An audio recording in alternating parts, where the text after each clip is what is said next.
সম্বৰ্ধনা সভাৰ মাননীয় সভাপতি মহোদয়, এইখন স্কুলৰ প্ৰধান শিক্ষক মহোদয়, স্কুলৰ পূজনীয় শিক্ষাগুৰুসকল আৰু মোৰ সন্মুখত বহি থকা মৰমৰ ছাত্ৰ ছাত্ৰীসকল, মই খুবেই আনন্দিত যে মৰমৰ ছাত্ৰ ছাত্ৰীসকলক আজি দুই এষাৰ ক'বৰ কাৰণে মই সুযোগ পাইছোঁ আৰু মোক মাতাৰ কাৰণে মই সেয়া ভৰা মোৰ শুভেচ্ছা থাকিল। বহুত ক'ব লগা আছে, কাৰণ ছাত্ৰ জীৱনৰ এনেকুৱা এটা সময় এবাৰ গুচি গ'লে আৰু কেতিয়াও ঘূৰি নাহে। ঘূৰি আহেনে? আহেনে? নাহে, কেতিয়াও ঘূৰি নাহে।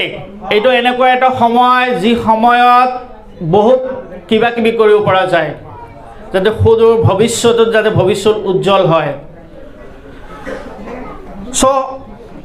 আমাৰ প্ৰয়াত APJ আব্দুল কালাম ছাৰে দুটা কথাৰ প্ৰতি বিশেষ মনোনিৱেশ কৰিছিল। এইটো হৈছে জীৱনৰ লক্ষ্য বহুত ডাঙৰ হ'ব লাগে, 2 নম্বৰ কঠোৰ পৰিশ্ৰম কৰিব লাগে, কাৰণ শুই থকা শিয়ালে কেতিয়াও হাঁহ ধৰিব নোৱাৰে। পাৰেনে? সেইটো খালি মুখৰ বাক্য যদি হয় তেতিয়াহ'লে জীৱনত একো কৰিব নোৱাৰি। সেইটো হাড়ে হিমজুৱে সেইটো বস্তু ভৰাই ল'ব লাগিব যে এলেহুৱা মানে জীৱনত একো কৰিব নোৱাৰে, গতিকে মই এলেহুৱা হৈ থাকিলে মই ভৱিষ্যতত একো কৰিব নোৱাৰোঁ। সপোন সদায় ডাঙৰ হ'ব লাগে, কাৰণ সপোন যদি ডাঙৰ নহয় সেই হিচাপত তুমি যদি পৰিশ্ৰম নকৰা তেতিয়াহ'লে ভৱিষ্যত কি কৰিবা? কাৰণ প্ৰতিজন সৃষ্টিকৰ্তা প্ৰতিজন ব্যক্তিক মগজ দিছেই, তাত গোটেইখিনি বস্তু আছে, কিন্তু কোনোবাই যদি প্ৰপাৰ যদি ইউটিলাইজ নকৰে তেতিয়াহ'লে সেইখনৰ কাম নাই, সেই মগজটোৰ একো কাম নাই। যিয়ে মগজক যিমানে ঘঁহিব সিমানে সেই উজ্জ্বল হ'ব। এইটো হৈছে লিখা পঢ়া কৰাৰ সময়। সেইকাৰণে সপোন এইম ইন লাইফ ফিক্স কৰি ল'বা। সপোন তেনেকুৱা হ'ব লাগে, খালি সপোন চাই থাকিলে নহয়, সেই সপোন অনুযায়ী পৰিশ্ৰম কৰিব লাগিব। তাৰ কাৰণে ছাত্ৰ জীৱনত দুটা কৰণীয়, এটা হৈছে শিক্ষাগুৰুক মানি চলা। যদি শিক্ষাগুৰুক যদি মানি চলা, যি বিষয়ৰ শিক্ষকে নহওক, সমাজ, বিজ্ঞান, অংক, অসমীয়া, ইংৰাজী, যি বিষয়ে নহওক, যদি শিক্ষাগুৰুক যদি মানি চলা, 2 নম্বৰ হৈছে তোমাৰ দৈনন্দিন জীৱনৰ ৰুটিনখন তুমি যদি মানি চলিব পাৰা। যেনেকুৱা স্কুলত যদি ৰুটিন নহয় খেলি মেলি হ'বনে নাই? খেলি মেলি হ'বই। চব ছাৰে যদি কয় ন ময়ে ফাৰ্ষ্ট পিৰিয়ড কৰিম, তে খেলি মেলি লাগি গ'ল। ঠিক তেনেকুৱা যদি দৈনন্দিন জীৱনত যদি 24 ঘণ্টা যদি ৰুটিন নাথাকে তেতিয়া খেলি মেলি আহিবই। গতিকে আজি ঘৰত গৈ ৰুটিন বনাবা। ৰাতিপুৱা মই 2 ঘণ্টাৰ কাৰণে সমাজ পঢ়িম বা 1.5 ঘণ্টাৰ কাৰণে মই বিজ্ঞান পঢ়িম, আবেলি মই 1 ঘণ্টা বা 1.5 ঘণ্টা অংক কৰিম, ৰাতি 1 ঘণ্টা ইংৰাজী পঢ়িম। তোমাৰ নিজৰ ৰুটিন হ'ব লাগিব। যদি সেই ৰুটিন অনুযায়ী যদি তুমি যদি চলিব পৰা তেতিয়াহ'লে তোমাৰ জীৱনৰ সাফল্য অনিবাৰ্যভাৱে আহিবই। তোমালোকৰ নিচিনা ল'ৰা ছোৱালী IAS অফিচাৰ হয়নে নহয়? ইহঁতে কি বেলেগ গ্ৰহৰ পৰা আহিছে নেকি? নাই, একে ছাত্ৰ, একে মগজ, একে চকু, 2টা চকু, 2টা কাণ, 2খন ভৰি, 2খন হাত। 2 দিন কণ্টিনিউৱাছ ক্লাছ কৰিলে 3 দিন নাই। কি হ'ল? মোৰ মূৰৰ বিষ, পেটৰ বিষ, কিমান মানে বাহানা আহি যায়। আজি ছাৰ মোৰ এইটো হৈছে স্কুল আহিব পৰা নাই। যদি নিজকে ফাঁকি দিয়া তেতিয়াহ'লে জীৱনত কেতিয়াও উন্নতি কৰিব নোৱাৰো। আজি মনে মানা নাই যে কি হ'লে আজি শুবৰ মন গৈছে, নহয় মই আজি নুশুম, 2 ঘণ্টা কিবা এটা পঢ়ি পেলাই ভালকৈ পঢ়ি পেলাই শুই যাম। ছাৰহঁতে ধুনীয়াকৈ বুজায়, ক্লাছত মনে নাথাকে। বহুত আছে ল'ৰা ছোৱালী, তোমালোকে বিহাৰ বহুত ল'ৰা ছোৱালী IAS অফিচাৰ হয়, IIT পায়, শুনিছনে নাই তেনেকুৱা কাহিনী? ছাৰহঁতে তোমাক কৈছে, কিন্তু ইমান ধ্যান দিয়া নাই। ছাৰে এটা বস্তু কিমান আৰু কৈ থাকে, কিন্তু এনে নকয়, তোমাৰ ভৱিষ্যতৰ উজ্জ্বলৰ কাৰণে কয়। কাৰণ ছাৰহঁতে জানে সেইবিলাক বস্তু পাৰ কৰি আহিছে, সেইটো পিৰিয়ড পাৰ কৰি আহিছে, অধ্যয়নৰ যিটো পিৰিয়ড ইহঁত অতিক্ৰম কৰি আহি পেলাই এতিয়া তোমালোকক ৰাইট ডাইৰেকশ্যনত তোমাক বুজাই থাকে। যদি তুমি সেই ৰাইট ডাইৰেকশ্যনত চলিব পাৰো তেতিয়াহে জীৱনত উন্নতি কৰিব পাৰিবা। সেইকাৰণে সময়ৰ সদব্যৱহাৰ কৰিবা। মেট্ৰিক পৰীক্ষা এবাৰ গুচি যোৱাৰ পিছত সেকেন্ড টাইমৰ মেট্ৰিক পৰীক্ষা দিবলৈ বিৰাট বেয়া লাগে। গতিকে পৰীক্ষা যিকোনো পৰীক্ষা সিৰিয়াসভাৱে ল'বা, চাহে হাফ ইয়াৰলি হওক, ইউনিট টেষ্ট হওক, এনুৱেলে হওক চিৰিয়াছভাৱে ল'ব ক্লাছ 8, 9, 10 লিখা পঢ়াত দুটা বস্তু আছে এটা হৈছে মনোযোগৰ সৈতে পঢ়া বুজি পঢ়া মনোযোগ থাকিব লাগিব বুজি পঢ়িব লাগিব কাৰণ চেষ্টাৰ বাহিৰে আৰু একো উপায় নাই ৰেডিমেড বোলা বস্তু নাই যে সব ৰেডিমেড নহয় গতিকে কষ্ট কৰিহে সেইখিনি বস্তু তুমিহে লাভ কৰিব পাৰিবা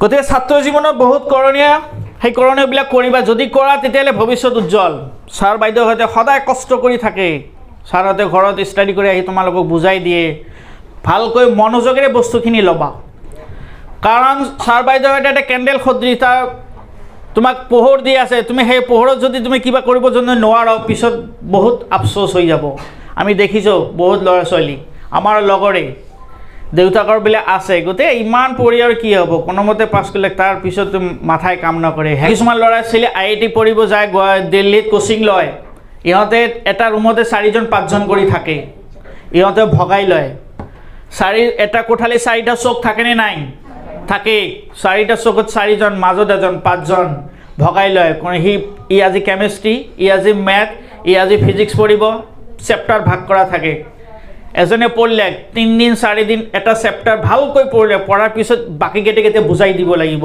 ই কি পঢ়িল সেই যে চেপ্টাৰটো যে সি পঢ়িল সি এতিয়া বুজাই দি আছে বাকি 4টাক বুজাই দি আছে মই এইটো চেপ্টাৰ ভালকৈ পঢ়িছো বুজি ল সেই যদি বুজাব নোৱাৰে প্ৰশ্ন কৰাৰ পিছত যে বুজাব নোৱাৰে সি আকৌ সেইটো চেপ্টাৰ পঢ়ে তাৰমানে নিজৰ মাজত গ্ৰুপ ডিছকাশ্যন যিটো হয় সেইটোৰ ওপৰত খুব গুৰুত্ব দিয়ে আজি ঘৰত গৈ পেলাই লক্ষ্যবস্তু বান্ধি ল'বা মই ভৱিষ্যতত IAS অফিচাৰ হ'ম IPS অফিচাৰ হ'ম ডক্টৰ হ'ম এনেকুৱা ইঞ্জিনিয়াৰ হ'ম মই এনেকুৱা বিজ্ঞানী হ'ম APJ আব্দুল কালাম ছাৰৰ কাহিনী কৈছেনে নাই কৈছে ছাৰে কিমান কষ্ট কৰি BSc পঢ়িছিলে BSc মেজৰ ফিজিক্সত লৈছে তাৰপিছত এৰ'নটিকেল ইঞ্জিনিয়াৰ কিমান কষ্ট কৰি পঢ়িছিলে কাৰণ ছাৰৰ এটা সপোন আছিলে যে মই সেইটো গৈ সেই ডাইৰেকশ্যনত পাবই লাগিব ছাৰ ৰেলৱে ষ্টেচনত পেপাৰো বিক্ৰী কৰিছিলে আমি পেপাৰ বিক্ৰী কৰোঁনে বজাৰত চাট দোকান দেওঁনে কাপোৰৰ দোকানত বহোঁনে নবহোঁ দেউতাই ইমান ফেচিলিটি দিয়াৰ পিছত আমি পঢ়িবলৈ মাক বিৰাট কষ্ট লাগে মানে সবতকৈ কষ্ট যদি ভাব লিখা পঢ়াটো পঢ়িব যেতিয়া বহোঁ সবতকৈ 1 নম্বৰ শত্ৰুটো হৈছে টোপনি ছাত্ৰ জীৱনৰ সেইটো হয় টোপনি আহে বাছ 1 ঘণ্টা পঢ়ি পেলাই ভালকৈ মুখখন ধুই লোৱা অলপ যদি ৰাতি খোজকাঢ়ি লোৱা ৰাতি কিছুমানে আছে পুৰা পেট ভৰ্তি পৰা খাই লোৱাৰ পিছত বোলে মাকক বাহানা দি আছে অলপ ৰেষ্ট লওক খোৱাটো হৈছে তো ভাল হৈছে আজি মাকৰ তাৰিফ কৰি আছে আজি বঢ়িয়া হৈছে বোলে সি ৰেষ্ট ল'ব গ'ল ৰেষ্ট ল'বতে সেই তেনেকুৱা ৰেষ্টতে গুচি গ'ল ৰাতিপুৱা উল্টা কমপ্লেইন ৰাতিৰ খানাটো বিৰাট ভাল হৈছে এনেকৈ কিয় বনাওঁ সেইকাৰণে খাই বৈ শুই গৈছোঁ বুলি সেইকাৰণে মনৰ লগত যুঁজ কৰিবা যদি মনৰ লগত যুঁজ কৰিব পৰা তেতিয়াহ'লে জীৱনত আগবাঢ়ি যাব পাৰিবা মই ছাত্ৰ জীৱনত অলপ কওঁ আৰু সেইটো এটা মানে সৰুৰ পৰা অভ্যাস আছিলে মই মেথ কৰা খুব ইণ্টাৰেষ্ট মেথছত ক্লাছ 6ৰ পৰা মেথছৰ প্ৰতি মোৰ খুবেই ইণ্টাৰেষ্ট চ' মই সদায় মেথছ প্ৰেক্টিছ কৰিছিলোঁ অলপ শুনি লোৱা কাৰণ মেথছৰ প্ৰতি যদি পাৰ্গত যদি হোৱা তেতিয়াহ'লে কিছুমান বস্তু সহজে আহে যেনে বিজ্ঞান বুলি যদি কওঁ ৰসায়ন আছে পদাৰ্থ বিজ্ঞান আছে জীৱবিদ্যা আছে ক্লাছ 10লৈকে চ' মই দেখিছোঁ যদি অংকৰ চৰ্চাটো যদি মই কৰোঁ তেতিয়াহ'লে মই সেই বিজ্ঞানে হওক ৰসায়ন যিকোনো ভাগে হওক মই সেইটো বস্তু অলপ ভালকৈ বুজিব পাৰোঁ চ' ক্লাছ 10লৈকে মই এডভান্স লৈ যেতিয়া পঢ়িলোঁ তো হায়াৰ ছেকেণ্ডেৰী ছায়েন্সত নাম লগাৰ পিছতো দেখিলোঁ অংক তাতে বহুত ক্লাছ 9, 10ৰ অংক বহুত মোক আৰু বিৰাট ভাল লাগিল ভালে হ'ল এবাৰ প্ৰেক্টিছ কৰিছোঁ আকৌ এবাৰ প্ৰেক্টিছ কৰোঁ চ' এদি মানে ডেইলি চাই ৰাতিপুৱাই হওক আবেলিয়ে হওক মই সদায় অংকটো প্ৰেক্টিছ কৰিছিলোঁ সেইটো মোৰ হেবিট চিলেকশ্যন হৈছে অংক আজি 1 ঘণ্টা কৰিবই লাগিব তোমালোকে দেশৰ ভৱিষ্যত এইখন স্কুলত পঢ়ি যদি সুনাম কৰি অনা তাতে তোমাৰ জেনেৰেশ্যন তোমাৰ পৰা ইনস্পিৰেশ্যন লাভ কৰিব যে এইখন স্কুলৰ পৰা এজন ইণ্ডিয়ান আৰ্মিৰ অফিচাৰ হৈছে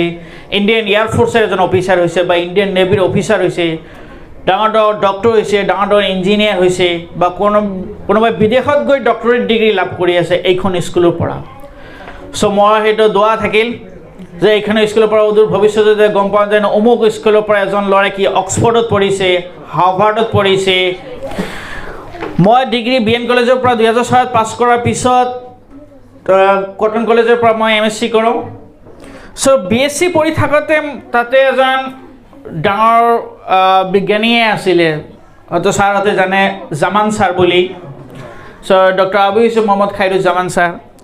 চ' ছাৰৰ তাতে আমি সপ্তাহত 2-3 দিন কৰি এপইণ্টমেণ্ট লৈছোঁ। ছাৰে জেনেৰেলি নপঢ়ায়, টিউশ্যন নপঢ়ায়।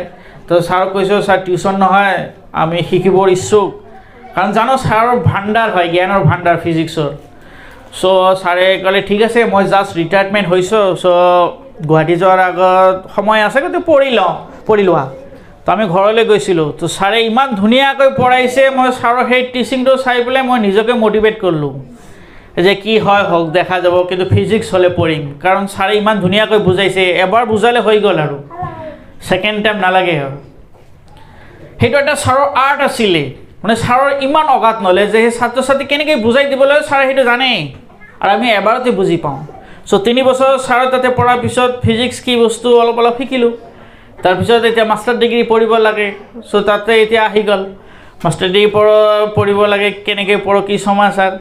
চ' তাৰপিছত 1 বছৰ গেপ যোৱাৰ পিছত মই কটন কলেজত মই এডমিশ্যন ল'লোঁ। চ' তাতে গৈ পেলাই এজন ছাৰৰ সেই টিচিঙে মোক খুব আকৃষ্ট কৰিলে। চ' ছাৰে এনেকুৱাভাৱে বুজায়, মই যিমানে প্ৰশ্ন কৰোঁ ছাৰ ধুনীয়াকৈ উত্তৰ দিয়ে। মই ছাৰক খং কেতিয়াও দেখা নাই। ক্লাছ কৰিয়ে আছে, ছাৰে বৰ্ডত লিখিয়ে আছে, ফটকৈ মোৰ সেইটো এটা অভ্যাস। কোনোবাই যদি ভাল ছাৰ হয়, মই প্ৰশ্ন কৰি খুবেই ভাল পাওঁ। ছাৰজনক মই বহুত প্ৰশ্ন কৰিছোঁ, ছাৰে মোক কেতিয়াও বেয়া পোৱা নাই, ধুনীয়াকৈ মিহিকৈ হাঁহি দি পেলাই ছাৰে বুজাই দিছে, বাবা এইটো হয়, এইটো হয়। চ' মই ছাৰৰ ক্লাছত মই আকৃষ্ট হৈ পেলাই মানে তেতিয়া থিৰাং কৰিলোঁ যে সেইজন ছাৰৰ আণ্ডাৰতে মই PhD কৰোঁ। চ' PhD মই আৰু ছাৰৰ আৰম্ভ কৰিলোঁ গৱেষণাৰ কাম। তো মোৰ গৱেষণাৰ বস্তুটো আছিলে আইনষ্টাইনৰ এটা ইকুৱেশ্যন, হয়তো ছাৰহঁতে তোমাক কৈছে। চ' আলবাৰ্ট আইনষ্টাইনৰ এটা সমীকৰণ আছিলে, সেইটো আপেক্ষিক বা তথ্যৰ সমীকৰণ বুলি কয়। চ' সেই সমীকৰণটো গাণিতিক হয়।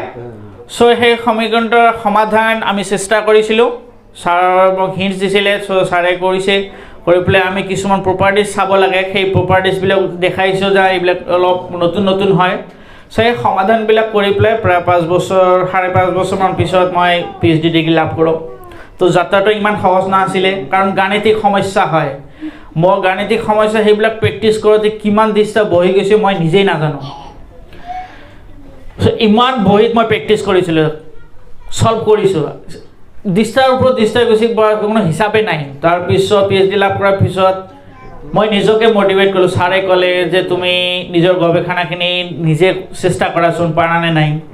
তো গাণিতিক সমস্যা যদি হয়, কাৰণ সৰুৰ পৰা অংকৰ প্ৰতি ৰাপ। চ' এতিয়া কি কৰোঁ, 2017 চনত মই ধুবুৰীলৈ গুচি আহিলোঁ। তাতে আজমল কলেজত মই ভাইচ প্ৰিন্সিপাল হিচাপে 3 বছৰ কাম কৰিছিলোঁ। চ' তাতে মই দিনত ক্লাছ কৰোঁ আৰু ৰাতি ৰিচাৰ্চৰ কাম আৰম্ভ কৰোঁ। চ' নিজাববীয়াকৈ প্ৰতি বছৰে মই ৰিচাৰ্চ পেপাৰ বুলি কয়, গৱেষণা পত্ৰ মই প্ৰকাশ কৰিয়ে আছিলোঁ অকলশৰীয়াকৈ। চ' 2020 চনত লাষ্ট ইয়াৰত সেই ষ্টেনফৰ্ড ইউনিভাৰ্চিটিৰ পৰা এখন লিষ্ট উলিয়াইছে। সেই লিষ্টত physics, chemistry, math, biology, philosophy, engineering, pharmaceutical science, চব ডিপাৰ্টমেণ্টৰ গোটেই বিষয়ত যিমানে গৱেষণা চলি আছে সেইবিলাক বিষয়ৰ ওপৰত ইহঁতে এটা ডাটা এনালাইচিছ কৰিছে। চ' ডাটা এনালাইচিছ কৰিছে মানে কোনে কিমান গৱেষণা কৰি আছে সেই বিভাগটোত, পদাৰ্থ বিজ্ঞানে হওক, ৰসায়নে হওক। চ' সেই ডাটাবিলাক এনালাইচিছ কৰাৰ পিছত ইহঁতে তাৰে পৰা 2% চিলেক্ট কৰিছে। চ' 2% চিলেক্ট কৰা দেখা গ'ল যে ফিজিক্সত ইণ্ডিয়াৰ পৰা যোৱা বছৰ 60জনক সেই লিষ্টত অন্তৰ্ভুক্ত হৈছে। আৰু সেই অন্তৰ্ভুক্ত হোৱা গোটেইকেইটাৰ নাম ৱৰ্ল্ড ফেমাছ, চবেই চিনি পায়, এইটো অমুক, এইজন অমুক, আৰু ডাঙৰ ডাঙৰ ৰিচাৰ্চ ইনষ্টিটিউট ইহঁতে চাকৰি কৰি আছে। IITত, কোনোবাই ইউনিভাৰ্চিটিত, কোনোবাই সেই ৰিচাৰ্চ চেণ্টাৰত চাকৰি কৰি আছে। মই এজন সৰু সুৰা যিয়ে প্ৰাইভেট স্কুলত কাম কৰিও সেইখন লিষ্টত মোৰ নাম অন্তৰ্ভুক্ত কৰিবলৈ সক্ষম হৈছোঁ। চ' বহুত কষ্ট কৰিছিলে, কাৰণ যেতিয়া কোনোবা এটা বস্তু যদি কৰিবলৈ খুব ভাল লাগে তেতিয়াহ'লে দিন কি ৰাতি কি, ভোক লাগিছে যদি হ'ব, ৰাতিৰ খানা 8টাৰ খানা 10টাত, দিনৰ খানা বোলে কি ৰাতিপুৱা চাহ একাপ খালে হ'ব। তাৰমানে এটা সেইটো এটা কি হৈ যায়, যেতিয়া কোনো এটা বস্তুত ৰাফ হৈ যায় তেতিয়া সেইটো বস্তু দিন ৰাতি প্ৰেক্টিছ কৰিবলৈ ভাল লাগে। চ' এতিয়া অভ্যাসটো আছে, যোৱা 1 মাহৰ পৰা অলপ ডিষ্টাৰ্ব হৈ আছে, মানুহ আহি আছে, প্ৰগ্ৰাম কৰিব লাগে। চ' তথাপি মাজে মাজে সময় উলিয়াই পেলাই চিন্তা কৰি থাকোঁ, পেইণ্টিং ৱৰ্ক আছে সেইবিলাক কৰিব লাগিব। চ' সেই এটা মনত ভাল কৰি ল'বা যে মই এইটো ছাবজেক্টত প্ৰেক্টিছ কৰি খুব ভাল পাওঁ, গতিকে সেইটো যাতে দিনে ৰাতিয়ে যাতে সপোন চাই থাকোঁ এইটো ৰাস্তা। কাৰোবাৰ লগত কথা পাতি থাকিলেও সেইটো যাতে মগজত আহে, এইটো সমীকৰণ এইটো এনেকৈ ছল্ভ হ'ব লাগে। যি বিষয়তে হওক, সমাজ, বিজ্ঞান, অংক, অসমীয়া, ইংৰাজী, যি বিষয়তে হওক হাৰ্ডৱৰ্ক কৰিব লাগিব। এবাৰ পঢ়িছ আকৌ পঢ়া, আকৌ পঢ়া, পঢ়ি পেলাই নিজৰ ক্লাছমেটক বুজাবলৈ চেষ্টা কৰা বা নিজৰ সৰুবিলাকক পঢ়াবলৈ চেষ্টা কৰা যে এই মই আজি এইটো বস্তু ৰাতিপুৱা পঢ়িছোঁ, চোৱাচোন মোৰ কিবা ভুল হ'ল নেকি। আমাৰ মাজত সেইটো এটা লাজকীয়া স্বভাৱ আছে, মই ইয়াক বুজাব যাম, নালাগে, মোৰ মান সন্মানৰ কথা আছে। কিবা যদি ভুল হৈ যায় পিছত ক'ব থাকে এই যে পণ্ডিত বুজাব নোৱাৰে, বুজাব আহিছে, কওঁনে ন কওঁ আমি। সেই তেনেকুৱা যদি স্বভাৱ হয় তেতিয়াহ'লে দিগদাৰ, কাৰণ তেতিয়া তোমাৰ সেই কনচেপ্টটো ক্লিয়াৰ নহ'ব। চ' 2016 PhD পিছত তাতে 3 বছৰ কাম কৰিলোঁ। চ' প্ৰাইভেট স্কুলত কাম কৰি সেই মানে গৱেষণাৰ প্ৰতি মোৰ আকৃষ্ট বেছি হৈ গ'ল দিনক দিনে। চ' এতিয়াও প্ৰাইভেট স্কুলতে আছোঁ। এই বছৰতে সেই দেখিলোঁ যে সেই লিষ্টত ইহঁতে প্ৰতি বছৰে ৰিভাইজ কৰে, তো 2-এজনৰ নাম যোৱাবাৰৰ তুলনাত এইবাৰ ডিলিট কৰিছে, 2-এজনৰ নাম নতুনকৈ সোমাইছে সেইখন তালিকাতে। তো মই দেখিলোঁ সেইখন তালিকাত মোৰ নামটো ইহঁতে ৰাখিছে, তাৰমানে এই বছৰ ইহঁতে সেই তালিকাখনত মোৰ নামটো সন্নিৱিষ্ট কৰিছে। কৰাৰ কাৰণটো হ'ল যে যোৱা বছৰো মই গৱেষণা পত্ৰ উলিয়াইছোঁ, এই বছৰো মই উলিয়াই আছোঁ। চ' সেই গৱেষণা পত্ৰবিলাক হয়তো বাহিৰত ইহঁতে চাইছে যে অকলশৰীয়াকৈ গৱেষণা পত্ৰৰ কামটো মই বেছিকৈ কৰিছোঁ। মই যিমানখিনি অকলশৰীয়াকৈ কৰিছোঁ, চ' 4-5টা PhD মই উলিয়াই দিব পাৰিলোঁ হয় কেণ্ডিডেটক, ইমান কাম কৰিছোঁ। কাৰণ PhD ডিগ্ৰীত ইমান পেপাৰ নালাগে, 8খন 9খন বা 5খন 6খন হ'লে এটা PhD ডিগ্ৰী লাভ কৰে। চ' মই প্ৰতি বছৰে মানে 1-2টাকৈ ওলালে হয় আৰু এনেকুৱা কাম কৰিছোঁ। So' due to for the hard work, সেইকাৰণে হাৰ্ড ৱৰ্ক কৰিবা আৰু যিটো কাম কৰিবা খুব মনোযোগৰ সহিত কৰিবা, যে প্ৰেছাৰত নহয় ছাৰে দিছে এইটো আজি বাধ্যত পৰি মুখস্থ কৰিব লাগিব দে, নহ'লে কালি ফালিব ছাৰে, তেনেকুৱা বাধ্য নহয়, প্ৰেছাৰ নহয়, তোমাৰ নিজৰ ইণ্টাৰেষ্ট। মই আজি সমাজ পঢ়িম ভালকৈ পঢ়িম, বিজ্ঞান পঢ়িম ভালকৈ পঢ়িম, অংক কৰিম ভালকৈ পঢ়িম। হায়াৰ ছেকেণ্ডেৰী সৰু এটা কাহিনী কওঁ, মোৰ ৰুমমেট এজন আছিলে হায়াৰ ছেকেণ্ডেৰী ফাৰ্ষ্ট ইয়েৰত, ল'ৰাটো ইমানে বেছিকৈ পঢ়িছিলে, মই ল'ৰাটোক চাই প্ৰথম দিনে পগলা হৈ গৈছোঁ, তাৰমানে ইমানে পঢ়ে। তো মই ভাত খোৱাৰ পিছত চিন্তা কৰোঁ ই যে ইমান পঢ়ে তেতিয়া সিটো ফাৰ্ষ্ট হ'বই, তেতিয়াহ'লে মোৰ কি হ'ব। তো মই বিপাঙত পৰি গ'লোঁ, সি ইমান পঢ়ে। তো মই ইয়াক এদিন সুধিলোঁ, কিবা এটা বস্তু সুধিলোঁ, মোক এইটো বুজাই দিয়াচোন। এই বিৰাট খং কৰিলে মোৰ ওপৰত। তো মই ক'লোঁ কিয়, তই ইমান পঢ়, ইমান কনচেপশ্যন তোমাৰ তেতিয়াহ'লে আছে, তো মোক বুজাই দে। মোক চিধা ক'লে কিতাপত পঢ়ি ল'বা বেলেগ। তো মই ক'লোঁ সি কেনেকুৱা তেতিয়াহ'লে পঢ়ি আছে। ফাৰ্ষ্ট ইয়াৰ পৰীক্ষা দিলোঁ, পৰীক্ষাত চবকেইটা বোলে ভাল হ'ল। তো মই ক'লোঁ তেতিয়াহ'লে সেইটো BN কলেজৰ টপাৰ হ'বই, তেতিয়াহ'লে আমি তেতিয়া কিবা কৰি পাছ কৰিম বুলি সি টপাৰ হ'ব। তো মই ভাবিলোঁ সি তেতিয়া মষ্ট ব্ৰিলিয়েণ্ট। পৰীক্ষাৰ ৰেজাল্ট দি এই মানুহটো মানুহটোৱে নাইকিয়া হৈ গ'ল। 1 সপ্তাহ পিছত দেখা দিছে, কি হ'ল পৰীক্ষাৰ ৰিজাল্ট কি হ'ল, নাই ইমান ভাল হোৱা নাই। মই তই চব কৰিছ, 100ৰ ভিতৰত 100 কৰিছ, তোৰ পৰীক্ষাত ভাল হোৱা নাই। সেই তাৰপিছত মাৰ্কছবিলাক ক'লে, মানে ইমানেই বেয়া লাগিছে যে গোটেইকেইটা ছাবজেক্টত বিল' 10 মাৰ্কছ পাইছে। আৰু ইয়াত আমাক কৈছে যে 100ৰ ভিতৰত 100 কৰিছ, 70ৰ ভিতৰত 70 কৰিছ। তাৰমানে বুজা গৈছে সি পঢ়িছে ঠিকেই, সি বুজি পৰা নাই, পূৰা মেমৰাইজ কৰিছে। সেইকাৰণে কেতিয়াও মুখস্থ কৰি পেলাই নপঢ়িবা, বুজি মেলি পঢ়া। যদি বুজি মেলি যদি পঢ়িব পাৰা তেতিয়াহে তোমাৰ বস্তুটোৰ প্ৰতি অগাধ নলেজ হ'ব, তেতিয়াহে তাৰ পৰা কিবা যদি প্ৰশ্ন হয় তেতিয়া তুমি কৰিব পাৰিবা। চ' যদি মোৰ বক্তব্যত কিবা যে ভুল ত্ৰুটি হয় মই ক্ষমা প্ৰাৰ্থী। সদয় শেষত কওঁ যে শিক্ষাগুৰুৰ লগতে পিতৃ মাতৃক মানি যদি চলিব পাৰে তেতিয়াহ'লে জীৱনত এজন সফল ব্যক্তি হ'বা। খালি ডিগ্ৰীটো পাইছে 90%, 95% সেইটো সফল নুবুজায়। তোমাৰ আচাৰ ব্যৱহাৰ কেনেকুৱা সেইটো ডাঙৰ বস্তু। এজন ভাল শিক্ষিত হ'ল বুলিহে ইয়াৰ যে ভাল মানুহ সেইটো নহয়। যাৰ ব্যৱহাৰে আনক কষ্ট দিয়ে, ঠিক আছে ভাল ল'ৰা মই, কিন্তু মোৰ ব্যৱহাৰে যাতে আনে যাতে দুখ নাপায়, মই যাতে সমাজত উদাহৰণ হৈ থাকোঁ, সৰুবিলাকে যাতে দেখে এজনে ইমান ভদ্ৰ সুলভ ল'ৰা, ইমান কষ্ট ছাৰ পৰিছে, ইমান পৰিছে, ছাৰহঁতে ইয়াৰ নাম কয়, সি আজি ইমান দূৰ আগবাঢ়ি যাব পাৰিছে, তেতিয়াহে তুমি জুনিয়ৰবিলাকৰ কাৰণে এটা ৰোল মডেল হ'বা। চ' তেনেকৈ সপোন ল'বা। চ' মই এইখিনিয়ে কওঁ, যদি ভুল ভ্ৰান্তি হয় মাপচা আকৌ জয় আই অসম।